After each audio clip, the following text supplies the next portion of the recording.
Hello and good morning all dear student. आप लोगों का जो चैप्टर 5 हिस्ट्री का मैं एक्सप्लेन कर रहा था क्राफ्ट्स एंड इंडस्ट्री, उसमें आगे देख लेते हैं।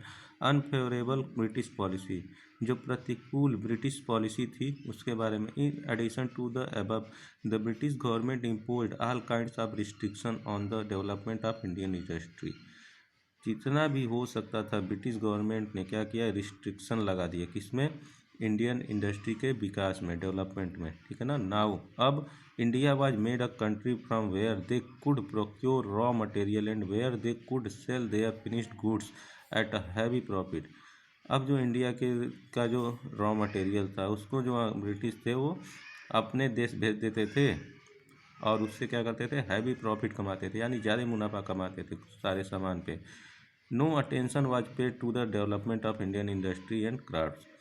इन्होंने, ब्रिटिश ने कोई अटेंशन नहीं दिखाया किसके प्रति, भारत का जो इंडस्ट्री था, ठीक है ना, उसको डेवलपमेंट यानी विकास करने में, जो क्राफ्ट था, ठीक है ना, उसको किसी भी तरह से उन्होंने सपोर्ट नहीं किया, उसको सिर्फ क्या किया, दबाने की कोशिश की।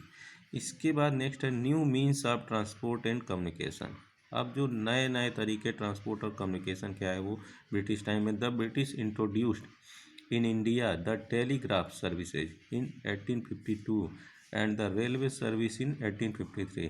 ब्रिटिश जो थे उन्होंने क्या इंट्रोड्यूस किया इंडिया में, टेलीग्राफ सर्विस स्टार्ट किया 1852 में और रेलवे सर्विस स्टार्ट किया 1853 में। The first railway line was inaugurated on 16 April 1853 between Bombay, now Mumbai and Thane. British ने जो सबसे पहला रेलवे चलाया था, ठीक है ना, वो कहाँ पे इन्होंने इसका उद्घाटन किया था, 16 अप्रैल 1853 को, बॉम्बे से लेके कहाँ तक, थाने तक। इन 2 डिकेड्स फ्रॉम 1849 से लेके 1869, यानी 20 सालों के अंदर उन्होंने 4287 माइल्स रेलवे लाइंस क्या की, उन्होंने बिछा दी इंडिया में, और इसको अलग अलग टाउन से जोड़ने के लिए।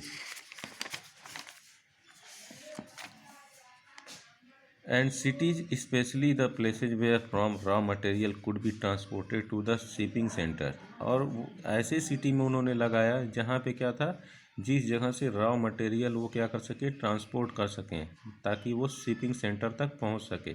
The first 4 cities to be connected by the telegraph were Calcutta, now Kolkata in West Bengal. उसने जो टेलीग्राफ सर्विस बनाई थी वो जो भारत के जो 4 बिग सिटीज़ थे उनमें सबसे पहला कलकत्ता में, उसके बाद पेशावर जो अभी पाकिस्तान में वहाँ पे, फिर बॉम्बे, मुंबई में, और फिर मद्रास, चेन्नई में, ठीक है ना। इन सब जगहों पर उसने सबसे पहले टेलीग्राफ सर्विस स्टार्ट किया था। कब, 1852 में। Over 4000 mile long cable was laid. इसके लिए उन्होंने 4000 माइल तक क्या किया था, केबल बिछाया था। These 2 steps were revolutionary. ये दोनों स्टेप क्या थे, भारत में रिवोल्यूशनरी यानी क्रांतिकारी साबित हुए। इसके बाद growth of history in 20th century. अब जो इंडस्ट्री थी उसका जो ग्रोथ हुआ, ठीक है ना, किस सेंचुरी में हुआ, 20th सेंचुरी में। कैसे हुआ, क्या हुआ। The arrival of the British resulted in the decline of old industries in India. British के आने के बाद उसका परिणाम क्या हुआ, जो इंडिया के का जो पुराना इंडस्ट्री था वो क्या हुआ, डिक्लाइन हो गया, मतलब उसमें कमी आने लगी यार, बर्बाद होने लगे। But the Indians had to make effort to compete with the British industry for their own survival. लेकिन जो भारत के लोग थे, ठीक है ना, उन्होंने एफर्ट करना नहीं छोड़ा। क्या करने के लिए, उनसे जो ब्रिटिश इंडस्ट्री से उसके कंपटीशन में, ठीक है ना, उनसे कंपटीशन वो करते रहे। और कैसे करते रहे, ओन सर्वाइवल, अपने आप से ही करते रहे, किसी की भी मदद नहीं ली। So effort was made during the latter half of the 19th century and early 20th century to industrialise India. जो उनका एफर्ट था उसका रिजल्ट क्या हुआ, 19th सेंचुरी में और 20th सेंचुरी में जो इंडिया का जो इंडस्ट्री थी वो क्या थोड़ी बहुत डेवलप होने लगी। When the national movement started to gain ground from 1885, the British government was pressurised to start some industries in India. जब नेशनल मूवमेंट, राष्ट्रीय आंदोलन स्टार्ट हो गए 1885 में, ठीक है ना, तो ब्रिटिश गवर्नमेंट क्या हुआ, प्रेशराइज्ड हुआ, ताकि वो क्या करे, कुछ इंडस्ट्री जो थे उसको क्या करे, ओपन करने के लिए इंडिया में। So the imperial department of commerce and industries was established in 1905। इसके लिए उन्होंने एक डिपार्टमेंट बनाया कॉमर्स और इंडस्ट्री का, जो उसका नाम क्या था, department of commerce and industries. उसने क्या किया, इस्टेब्लिश किया, उसको बनाया 1905 में। आल्सो द स्वदेशी movement अवोक the Indians toward the need of industrial development of India. जो स्वदेशी मूवमेंट हुआ, ठीक है ना, उसके आधार पे जो इंडिया के लोग थे उनको स्वदेशी मूवमेंट में कहा गया कि आप लोग क्या करिए, इंडियन प्रोडक्ट को अपनाइए। जो विदेशी सामान है, यानी अंग्रेज़ों का जो सामान है, कोई भी सामान है, उसका यूज मत करिए। तो ये जो स्वदेशी मूवमेंट हुआ था उसका बहुत ज़्यादा उसका फ़ायदा हुआ इंडियन इंडस्ट्रीज़ को। A fine opportunity provided to the Indian in the first world war. और जो इंडियंस का जो उसने क्या कि जब फर्स्ट वर्ल्ड वार हुआ तो उस टाइम जो इंडियन के इंडस्ट्री थी, ठीक है ना, उसको क्या हुआ, वो भी डेवलप हुआ 1940 टू 18। यानी कि जो फर्स्ट वर्ल्ड वार हुआ था कब हुआ था, 1914 से 1918 के बीच में हुआ था। Because shipping became difficult, so the British were forced to start some industry in India so that they could get some finished goods from here. जब वर्ल्ड वार स्टार्ट हुआ उस टाइम जो था उस पर किस पे, अंग्रेज़ों पे क्या हुआ, दबाव पड़ा, ताकि वो कुछ इंडियन इंडस्ट्री को स्टार्ट कर सकें और वो जो सामान है उसको क्या करें, बना के वर्ल्ड वार में पहुंचाने के लिए, ठीक है ना।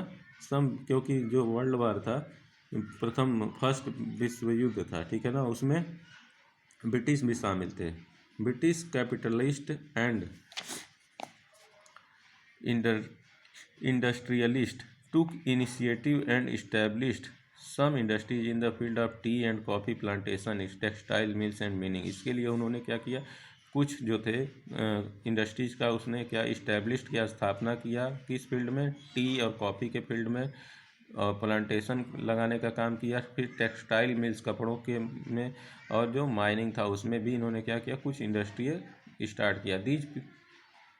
These British people were assisted by the British government too. और जो ब्रिटिश पीपुल थे, लोग थे, उनको असिस्ट करने ब्रिटिश गवर्नमेंट ने कुछ लोगों को भेजा था। डिस्पाइट अनफेवरेबल कंडीशन, इस प्रतिकूल कंडीशन के साथ साथ the Indian industry displayed some courage to compete with the British and other European industry.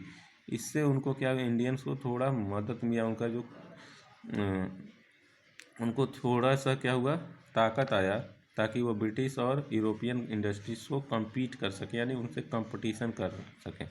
Cheaply किस प्रोडक्ट में, टेक्सटाइल यानी कपड़ों के मामले में, जूट के मामलों में, कोल माइनिंग के मामलों में, आयरन और स्टील के, ठीक है ना, और प्लांटेशन के मामले में वो क्या सकें, कंपटीशन कर सकें, किससे, जो यूरोपियन से, उनकी इंडस्ट्री से, और ब्रिटिश इंडस्ट्री से। Gradually industry started to be organized on modern lines in the latter half of the 19th century. Thus, the proportion manufacture export to local export of India rose from mere 8% in 1879 to 16%। इसकी वजह से जब इन्होंने competition start कर दिया, ठीक है ना, अपने माल का जो एक्सपोर्ट वो करने लगे दूसरे देशों में, ठीक है ना, उससे क्या हुआ, जो उनका ग्रोथ था वो 8% से कितना बढ़ गया, 16% हो गया 1892 तक।